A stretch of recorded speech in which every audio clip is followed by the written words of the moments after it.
Okay. Erev Tov, everyone. Chanukah Sameach. Good to be back. Studying our Turba Mirabanan series on Halacha. Thank you very much. Appreciate it. For those of you here in person, I hope you enjoy the food and drink. And for those that are online watching or listening, I hope you're also enjoying the food and drink. It is Hanukkah, and therefore, no question, food is a big part of this holiday. So are lights, but food is a big part of this holiday. We're at the halfway point. Tonight we lit the fifth candle, and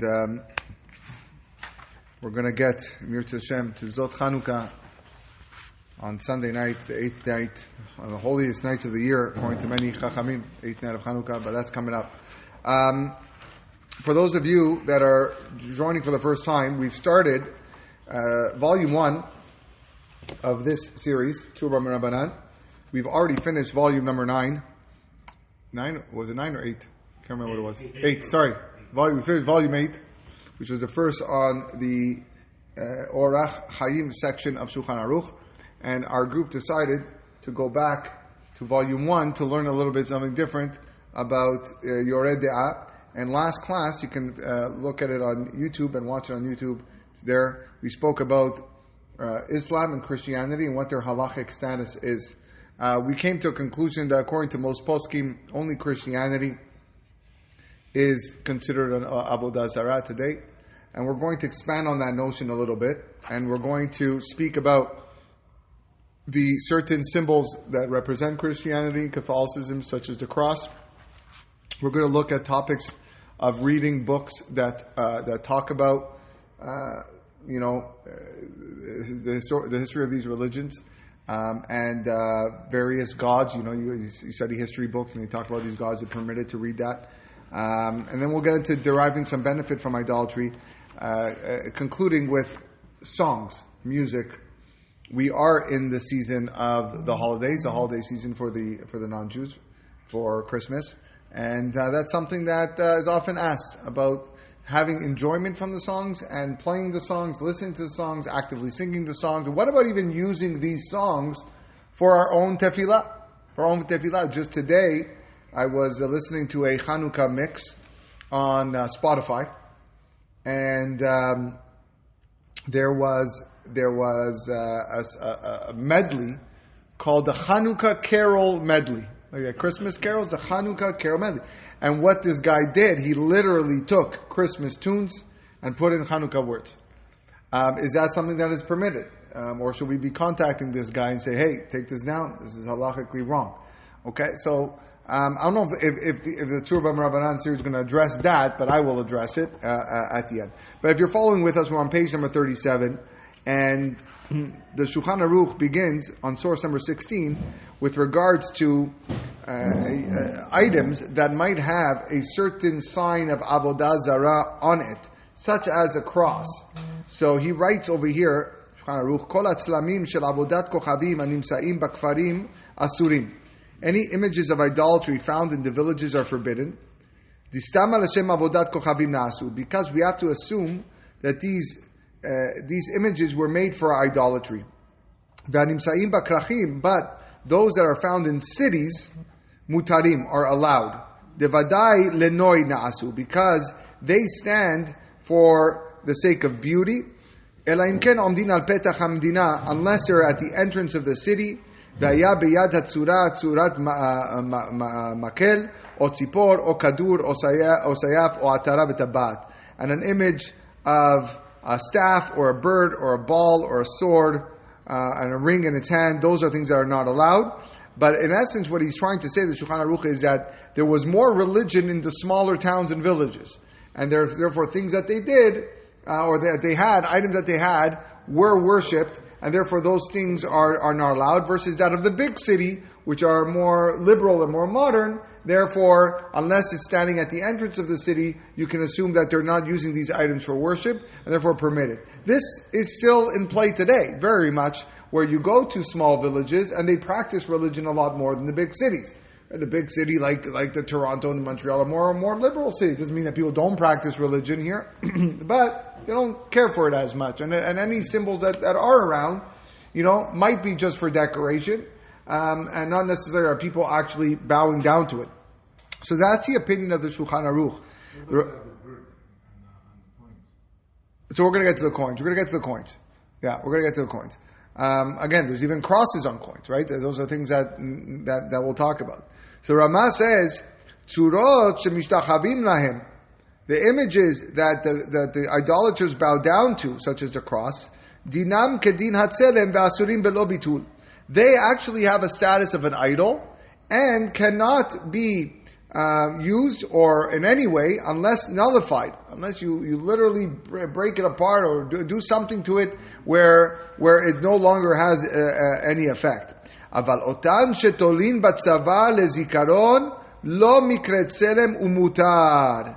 However, items that hang around their necks as a remembrance are not considered idols. So the Rama is making a distinction.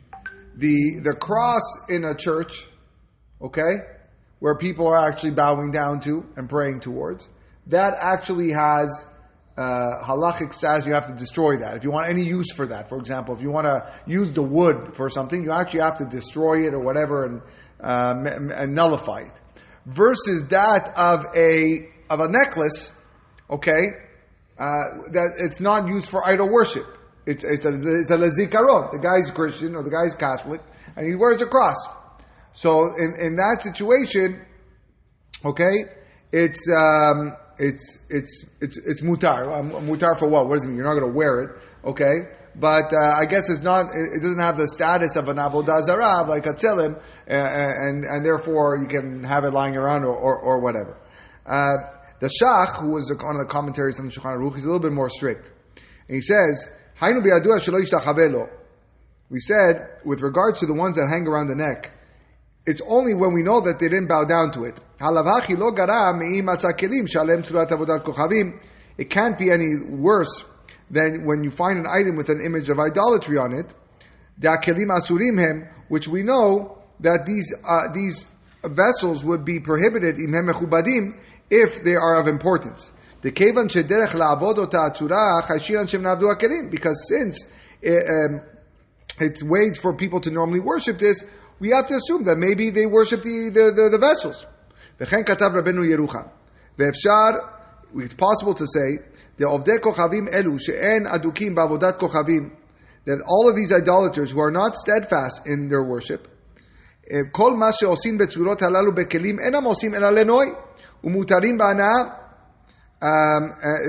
they're making these images only for beauty, and one is permitted to derive benefit from them. However, nevertheless, you cannot keep them because of suspicion. Chashad is suspicion.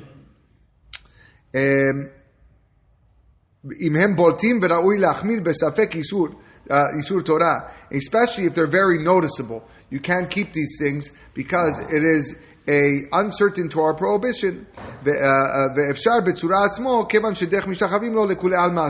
It's possible that even a regular cross that someone is wearing around their neck, being that the cross is an emblem or a symbol where people are actually bowing down to in many, many places, so therefore he would hold that it is prohibited. So he's more strict than the Rama, and he said you would actually probably have to destroy a cross if you were to see it. Now, that's the opinion of the Shach. Rav Ovadia, on page 38, source 18, has an unbelievable chidush. And look what he says. He says, She'elah, there's a question. Adam nichbad shekibel malchut medalit zahav betzurat tzlav. You have a man who received a medallion from the government, okay, the Order of Canada, or whatever it is, and he gives him this whole thing, and on the medallion, there is a shape of a cross. And the question that he's asked is, le'ot kavod, it's for the purpose of honor, sign of honor, like this medallion. Would it be permitted for him to wear it or even keep it to his house, in his house to benefit from it? So look what he says. He says, Ulam gam ledat hashach. He says, even according to the Shach, which we just quoted to be very, very strict, Yesh lomar shemedalit zahav betzurat tzlav, הדבר גלוי וידוע שנעשית אך ורק לעוד כבוד בעלמא. This medallion that the guy receives, everybody knows he's receiving it for the purpose of honor. He did something good in his life. He's been given the order of Canada, the order of this, the order of that, and that's why he has it. No one's bowing down to the medallion. So he says, for sure, you have no problem to allow this type of medallion. This is why we're allowed to use coins or keep coins that have a cross on it. Because it's very clear that a person does not worship these coins.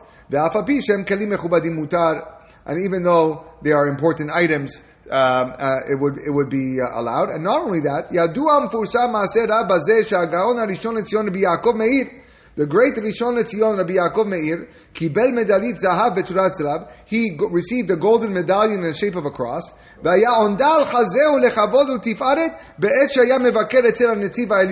He would wear it whenever he would walk in front of the highest ruler. They even took a picture with it. You have the chief rabbi wearing a medallion with a cross. No question that this is what he relied on, all these poskim that hold, since it's not being worshipped, then you're allowed to wear it. The note here at the bottom says that Rav Ovadia is consistent with the common practice, which are crosses that are found in Catholic churches, those cannot be used in any way. Those are asur.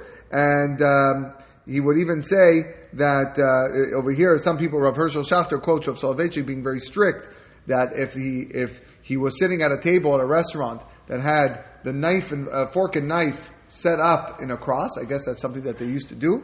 Okay, the first thing he would do is undo the fork and knife to make sure that they're vertical and parallel, rather than keeping that thing. Also, the note here says that Moshe Feinstein allowed collecting stamps, and many stamps have have crosses on them. He says that is also allowed. Okay, so that sums up the issue of the cross according to most poskim. As long as the cross is not in a place or where people are worshiping it, okay, you can keep it. You can keep it on your. If you have a stamp with a cross, you have a coin with a cross. Okay, that doesn't mean that Jews should go now to jewelry stores and start buying crosses, because that shows that you care for a chelek avodah zarah. That is not allowed. But to have a medallion or something that has a cross on it, isur. I want to point out that there are many people that are still very strict when it comes to this, and they'll do whatever they can to remove any type of symbol of such sort. I don't know how many people will feel comfortable knowing that they have items in your house that contain a cross on it. But Lemaaseh, again, like Rav Ovadia says, it's okay to keep in your house if you have an item with a cross on it. You have a question? Yeah, I'm just wondering how there can be any leniency at all, because the Torah explicitly states you shouldn't have any images, regardless of... It's not make an image. It's not make an image. So to make an image, making an image is for sure not allowed. I would even say that includes in buying an image. That's almost that. But here, the medallion could have an inscription in your name and something like this, and you have some guy who's some warrior because you were an army fighter, and some warrior who has whatever it is. I'm just envisioning something in my head. Okay, it's not anything in the shape of a T. You gotta throw out.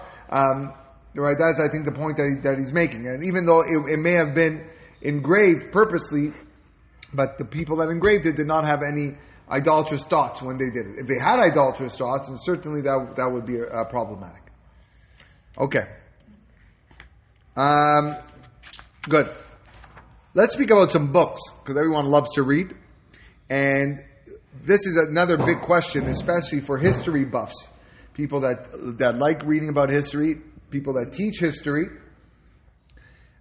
This halakha will come very relevant. Says the Rambam, source number 19. Sfarim Rabbim Hibru Ovdei Kochavim Be'avodata Heyach Ikar Avodata Uma Maaseh Mishpatea. There were many books that were composed by idol worshippers teaching about how to worship their particular gods. Okay? And Tzivanu HaKadosh Baruch Hu, Shelo likrot be'otan hasefarim klal. God commanded us not to read from any of these books at all. Velo neharher ba velo bedavar midvareha. And we cannot read from these books or meditate on them in any part. So those are the words of the Rambam. Says Rav Moshe, he says, Al kol panim, nevertheless, adin emet delavin ulorot leka isur. He says, if you want to learn about the goddess of Venus, okay? I think there was such a goddess. I think there was that, right? You want to learn about the goddess of Venus. And for the purpose of issuing a halachic ruling, okay? So he says, delavin ulorot. I want to learn so that I can teach. Then there's no isur, there's no prohibition. אבל מצד היתר זה, אין להתיר אלא לגדולי הדור בתורה וביראת שמיים ולא לסתם בני אדם. He said this would only be allowed for teachers, for Talmidei Chachamim, and rabbis who their job is to teach. So when you have rabbis who are working in Aisha Torah and Or Sameach and NCSY and a lot of kiruv organizations, right? Rabbis of shuls, and people want to know about these things, okay? It would be permitted for the rabbi or the teacher to study this so that he's able to answer back the students. אבל לקרוא מספרים שמבינים משם שהם דברי הבל ושטות שכותבים שם ששטות זה עשו, דומה וכן ללמד בקורס באופן זה, אין בזה שום איסור. He says, now, if you're going to read from books that you know that all this stuff is bogus and it's all nonsense, or to teach in whatever such a course and it's not, then it's fine. He goes, there's no issue. But anything that was written with the intent of promoting idolatry, you cannot read, like the Rambam says, unless you need to learn it in order to give it back. Then he talks about what I mentioned about the history teacher. הנה בדבר אחד שפרנסתו להיות מורה בבתי לימוד של המדינה בדברי ימי היוונים והרומים. So a person whose job is to teach in schools history about the Romans and the Greeks. Okay, we're in the time of the Greeks, Chanukah. וצריך גם להגיד שיעורים בענייני דתיהם ועבודת אליליהם. He has to teach. He has to know his beings. אם יש בזה איסור דעת האלים, does he have a prohibition of don't turn towards your gods? ואם כן, כשצריך ללמד בקורס שלו ענייני דתיהם והבליהם, צריך לדבר בלשון שיבינו שהם ענייני שטות והבל. When he's teaching it, he needs to teach it in a way to tell them that all these gods are nonsense. Okay? איך שהדבר הבל זה עשו ודבר הבל זה אשר אפילו קצת בן דעת ימאס בזה. Where anyone with a bit of sense would find it repulsive. Kacha Amar Rav Nachman Megillah, like Rav Nachman said in Megillah, that all mockery is forbidden except mockery of idolatry. That is permitted.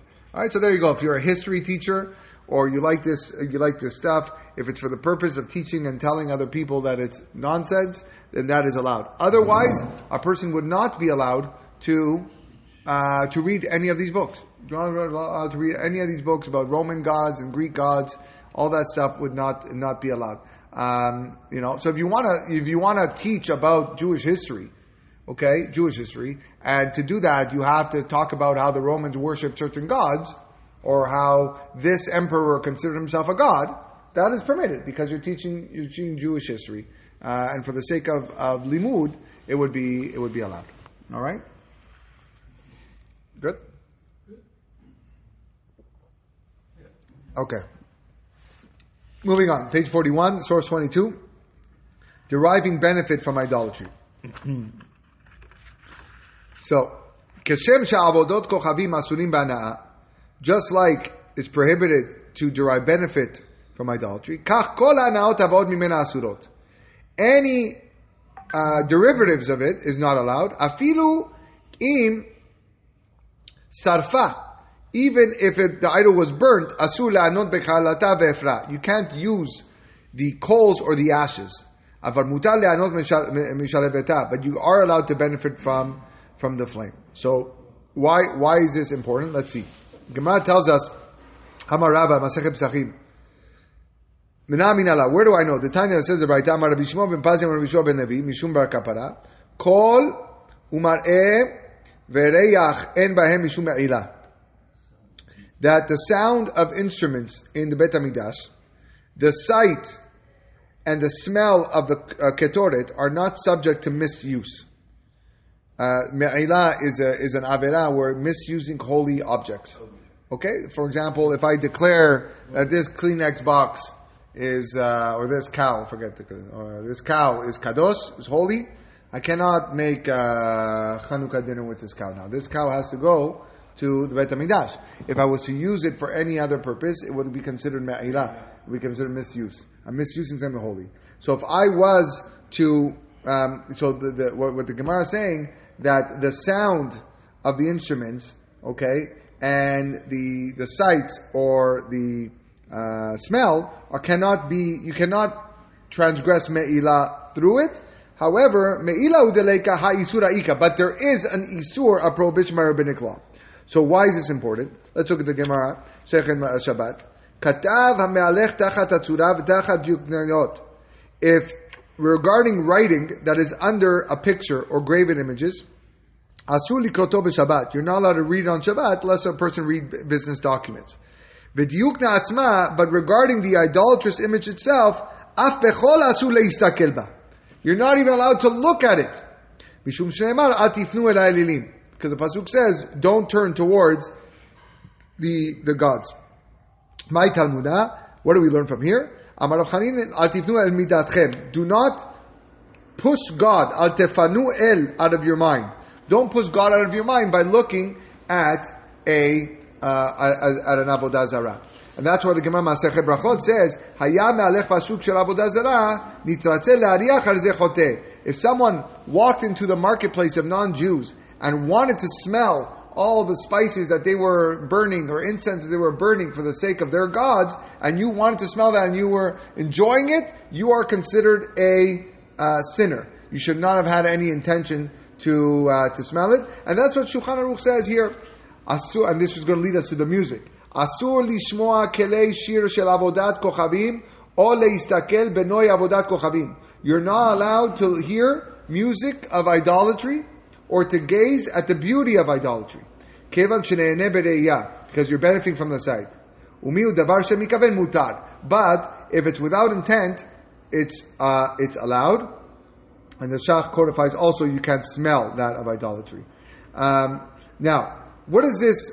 What does this mean? What does this mean? Does this include all types of non-Jewish music, or is it just that of idolatry? It seems from the Shulchan Aruch that it's idolatrous music. So music that they would play in churches, I'm just using churches, but just other types of houses of idolatry. If any music that will praise their gods, so there's a lot of music out there that is, very much praising Mr. Jesus, and that stuff would not would be allowed. Would not be allowed. So to purposely listen to that is not allowed. So now the question is, where does Christmas music stand? Where does this fit in the so it's not clear from this halacha, because the halacha says you can't listen to music of idolatry. So is Christmas today something that's an idolatrous practice or not? Certainly there are parts of the world that still treat Christmas as a very much idolatrous practice, probably in those little kfarim, those little villages, and there's still, you see the movies of those groups coming to the houses and singing Christmas carols. I don't know what they're called, a little choir or whatever it is. Certainly those people have a very, very strong religious attachment to the holiday, and they're singing these carols that actually contain lyrics of avodah zarah. That would not be allowed. The name Christmas on its own has the word of the Shem of Avodah Zarah, which you cannot say. So that also could be an issue, but that we're not going to talk about today. But Lemaaseh, a lot of the melodies you hear on the radio today, okay, you can argue don't have a idolatrous connection to it. Okay? You better not run, you better not hide. Santa Claus is coming to town. Okay, now there's the whole history of Santa Claus, okay, and who he was, and yes, it might be sourced with pagan practices. It is sourced in pagan practices, but that's not what people are thinking about when they're singing that song. So to hear that song wouldn't be asur. I think there's another issue in general of probably just going around and enjoying and going around purposely playing this music. I don't think that's a healthy thing to do for your neshama. But is it asur to listen to that music? No, I would say no. And certainly walking into a mall and hearing that music, you don't have to leave the mall. That even for idolatrous music, Shulchan Aruch says is allowed because it's shalom mitkaven. I'm walking in a place. That's not my intent to do. The Tzurba goes on to talk about what about using this music, using the tunes for our own tefillah. Okay? So, while we know, as it says in Tava 43, you can't stand outside of a church and listen to the music because that is clearly idolatrous music, what they're singing in there and playing in there. Okay? But can I use that tune for myself, for something else? Which is what I started the shiur with, is can this guy who's making Hanukkah carols, okay, in the tune of these Christmas carols, is that allowed? So, says the Sefer Hasidim, Lo yelamed adam legalach otiyot. One is not allowed to teach a priest the letters, the Hebrew letters. V'lo yenagen lefanav zemer na'im, nor should he play a nice tune in front of him. Pen yenagen hagalach ba'avodah zarah shelo, lest he use it in his service of idolatry. Nigun, oto nigun. V'kol shemenagdim mifnei avodah zarah, any tune used for avodah zarah, lo yaseh oto nigun la'akadosh baruch hu. Do not use that tune in any way or any context for God. It says the Rama, also, Shaliach Tzibur, Hamnabel Piv, a Shaliach Tzibur that defiles his mouth, or Shemeranen Beshirei Anochrim, he sings the songs of Gentiles. Memachin beyado shelo la'asot ken, we rebuke him that he doesn't do it. Ve'im eno shomea ma'avirin oto, and if he doesn't listen, we pull him down. Get out, you're fired. You can't be chazan anymore if you're using non-Jewish songs. Beshirei nochrim, Mishnah Berurah says, what does it mean with the songs of the Gentiles? Benigun she'anochrim menagdim bo la'avodat gilulim shelahem. He clarifies, it has to be music that the Gentiles are using to sing to their idols. That's what's not allowed. Ubach b'tshuva siman kuf chav zayin katav davka benigun shmicha lazeh. That's the tune that is prohibited. Okay?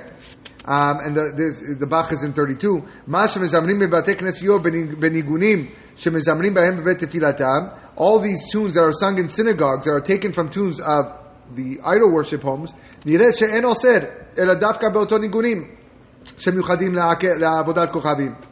Only the tunes that are not that are used for idol worship. So already from the time of the Bach and the time of Rama, they know there's Jews that have been singing these songs in Bet Knesset. This is something that seemed to be common because they're getting the questions of whether or not you can do it. And they said as long as it is not idolatrous or they were singing for Avodah Zarah, it is allowed. And Rav Ovadia agrees with this. Rav Ovadia agrees with this. And he says in 33, of course, a tune that has no substance. Rav Ovadia was known to listen to Kulthum, a famous Egyptian singer. Even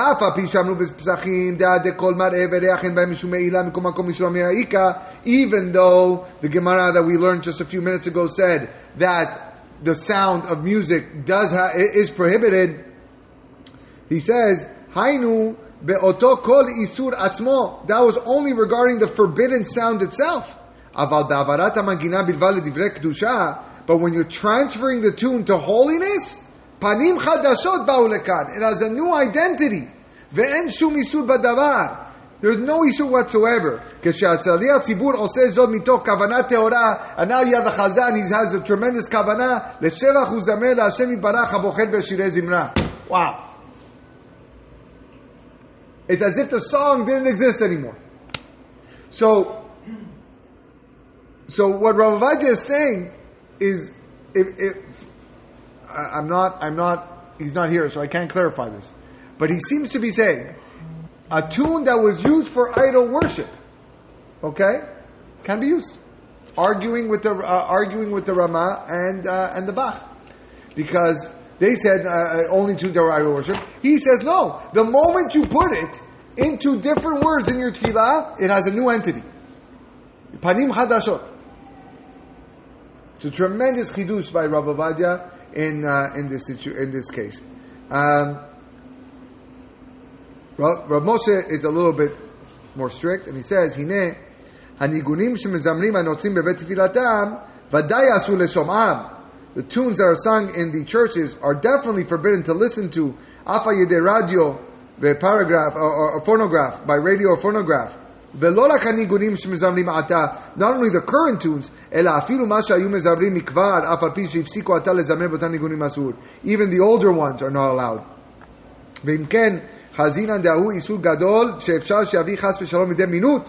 This can bring a person to heresy. And not only that, but you could be mentioning the names of God, and that is you'll be oser lav lo yishama al picha. There's a separate prohibition of not pronouncing the name of a foreign god, and you could come across that if you say these songs. Yeah, sing the song. When it comes to that specific prohibition, I read it, and the word used is zapor, like remember. So should we be stricter and not say it, but do anything that could bring back the memory of the Avodah Zarah? That's why I won't recommend anyone to probably even do this. Okay? Just because I'm allowed to doesn't mean that some person should go and do it. So you have to think, like how would it go? Rav just says I can do it. So now the next guy is going to come Chazan this Shabbat, because this is the Shabbat before Christmas. He's going to get up and he's going to now start singing Christmas songs, and you say, Rav Ovadia says, I can do it. That's not, I'm referring. He's there to tell you that halachically it's fine. I'm sorry? But don't do it. But don't do it, yeah, Just because it's allowed doesn't mean it's kosher.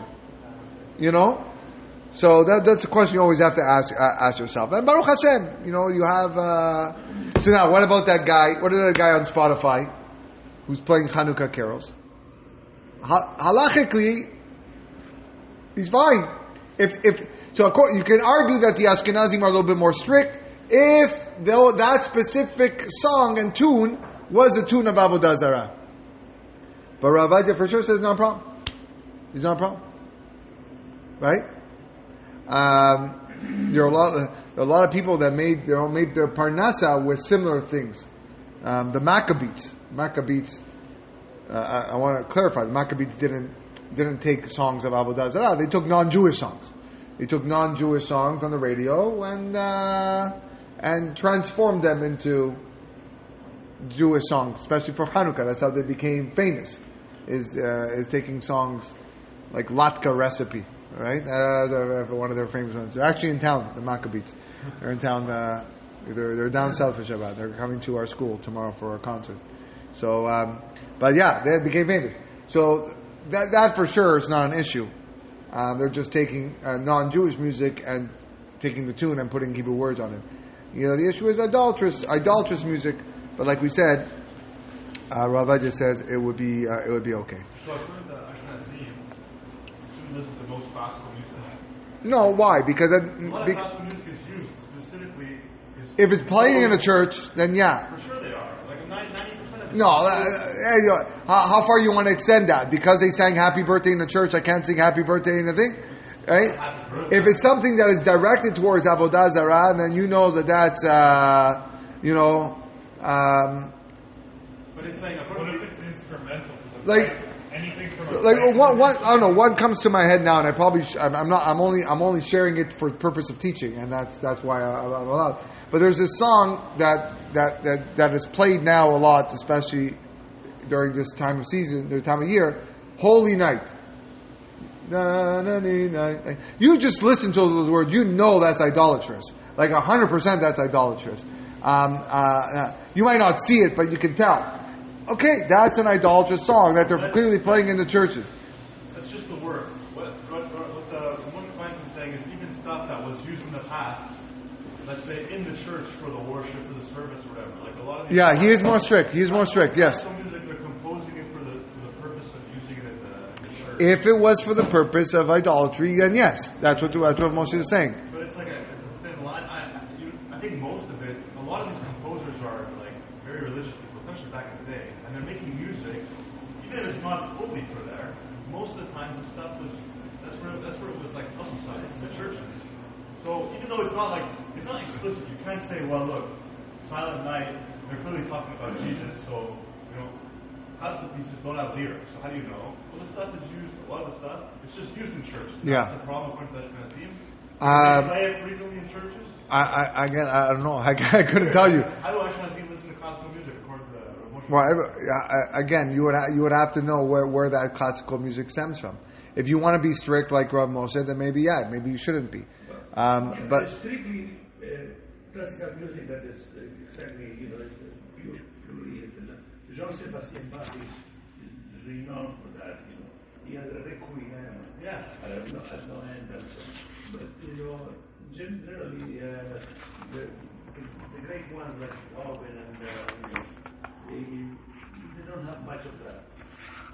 So the 2 or 3 composers that yeah, Well, he has a point because Bach, not the rabbi, but the composer, said that he makes his music for the purpose of praising his God. yeah. And, even though there's no lyrics, that's still the purpose he made it for. So that's an interesting question to listen Depends to. on the composer. What? Depends on the composer. Yeah. But even if it's not, you have to know. What if some churches are? You don't know what they're doing in every. You have to We don't. And that's why, like I said, it's not something that you go and chase after. Like, you're almost like playing with fire here, But if you listen to non-Jewish music on the radio, and I'm not making this a discussion about non-Jewish music, but if you listen to non-Jewish music, and there are more modern churches that are playing a regular song on the radio to get people into it, or dancing, whatever it is, that doesn't make it an idolatrous song, just because they play in it. But more of the intent, like if what Jeremy's saying is correct, like the intent of Bach was to create his music for the purpose of worship, then that's a more she'elah, right? And they're playing that till today in churches. That's a problem. Yeah. The example of Mendelssohn composer, the wedding tune, it's some people are against it, and some says, it's only a tune. It's only a tune. There's no words or anything. Yeah. La la la. Yeah, that's right. It's a good question. Good question, guys. Chazak. All right, let's finish the chapter, and we'll finish the shiur. The last section on chapter 1 is on praising an idol worshiper. So there's a mitzvah in the Torah that says, Lo techonem. You cannot show them favor. The Gemara Masechet Avodah Zarah says, what does it mean, Lo techonem? Lo titen lahem chen. Says, don't give them favor by praising them. This actually supports Rav. The Amar Rav, Asula Adam Sheomar, Kama nae avodah kochavim zu. Wow. He goes, how beautiful is this non-Jewish woman? Meiteve. Meaning a person not allowed to say that. So Gemara says, wait a second. Maaseh Rav Shimon Gamliel. There was once a certain Rav Shimon Gamliel Shaya Gabe Ma'ale B'Harabait. He was on a step on Harabait. V'ra'a ovedet kochavim achat na'a beyoter. And he saw this beautiful non-Jewish woman. Amar, and he said, Marabu Ma'asech Hashem. He said, how great are your works, God. Ve'af Rabbi Akiva, even we know Rabbi Akiva, Ra'a Eshet Turnus Rufus Harasha. He saw the wife of Turnus Rufus. Rak Shahaku baha. He spat, he laughed, and he cried. He spat because she was created from a putrid drop. Sachak, he laughed. He laughed because she saw that she was going to convert and marry her. Bacha, and he cried because he saw that this beauty would be consumed by dirt after she died. Right? So what's the question? You said Rav says you're not allowed to look at a beautiful Gentile woman, okay? Or you can't say mana'eh. You can't say how beautiful this woman is because that would be praising. And comes Rabbi Shimon ben Gamliel. He's standing on a step and he sees this gorgeous model from California, and he says, Marabu Ma'aseh Hashem. So that's a question. So Gemara answers, right? Gemara says, he says, where I lost my place. Rav Odye de Kamodeh, he says, Rav, what would he do? He was saying, Kamodeh, he was giving thanks to HaKadosh Baruch Hu for creating beautiful people. He wasn't commenting on the woman. Because why would Rabban Shimon Gamliel, a great tzaddik, talk about the beauty of a woman? He was commenting on Hashem creating something beautiful. Right? Someone sees something beautiful, a beautiful creature, should say a beracha. Shulchan Aruch says, Asur lesaper b'shivchan shel ovdei kochavim. You're not allowed to relate praise of an idol worshipper. Afilu lomar kama nea oved kochavim zeh b'tzurato. Can't even say how beautiful this figure is. All the more so, praising his deeds. But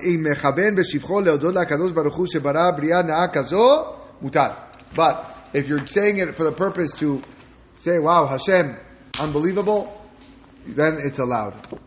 And here the Tzitz Eliezer writes, we'll read it in English because we're a bit late on time. His Honor asked how it's permitted to praise the wise people of the nations of the world when they discover or invent something new in any of the wisdoms, as we have found the Rambam does in his praise of Aristotle, and as was the custom of many other Gdolei Israel. You know, so he's Elon Musk, look at all the things that he created. Well, I'm not allowed to praise him. He's changed the world with many of the things, the inventions that he's done. So he said, I considered the issue and saw that indeed it is explicit in the words of the Rambam. And this is his language. We have been warned not to have any mercy on idol worshippers and not to praise anything that's unique to them. It is clear from the wording of the Rambam, as we have said above, that the prohibition only applies to a Gentile who is an idol worshipper. I saw this as well in the Sefer HaChinuch, who is also precise in his wording when he states, therefore, by our prevention of finding any benefit and favor for idol worshippers in our thoughts and speech, we will prevent ourselves from connecting with them and chasing after their fancies and learning anything from their evil ways. So it has to be someone who is actually worshipping idols.